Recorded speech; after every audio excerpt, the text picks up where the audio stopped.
वक्फ कानून के बाद अब यूनिफॉर्म सिविल कोड यूसीसी अब केंद्र सरकार के टॉप एजेंडे में है। सूत्रों के मुताबिक संसद के दोनों सदनों में वक्फ बिल को मिले समर्थन को देखते हुए सरकार ने यूसीसी पर काम आगे बढ़ाने का फैसला किया है। दरअसल लोकसभा चुनाव में भाजपा बहुमत से पीछे रह गई। बहुमत के लिए वह जनता दल यूनाइटेड, जेडीयू और तेलुगु देशम पार्टी टीडीपी पर निर्भर है। संसद के अंकगणित को ध्यान में रखते हुए सरकार ने विवादित मुद्दे किनारे रखे की रणनीति अपनाई थी। हालांकि वक्फ बिल को जेडीयू और टीडीपी के अलावा बीजेडी जैसे दलों का भी समर्थन मिला था। इसके बाद सरकार यूसीसी पर आगे बढ़ने का मन बना चुकी है। इसके अलावा तमिलनाडु में एआईएडीएमके के साथ लेने के बाद भाजपा परिसीमन और भाषा जैसे मुद्दों को किनारे लगाना चाहती है। तमिलनाडु ने अगले साल चुनाव है। इस मुद्दे में डीएमके को फायदा हो सकता है।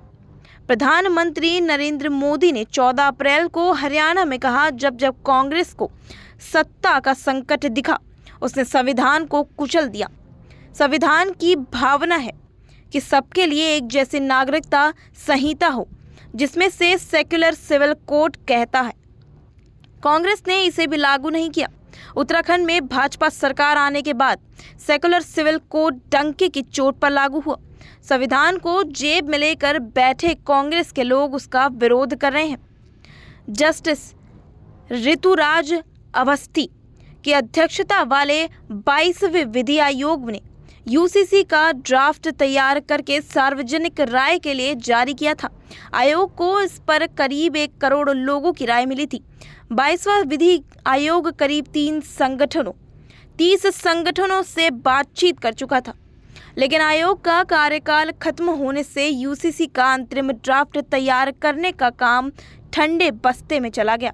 हालांकि अब यूसीसी पर आगे बढ़ने के लिए विधि आयोग को फिर से सक्रिय किया जा रहा है। 23वें विधि आयोग की अधिसूचना 2 सितंबर 2024 को जारी हुई थी। अब करीब 7 महीने बाद इसके अध्यक्ष और सदस्यों की नियुक्ति पर फैसला हो चुका है।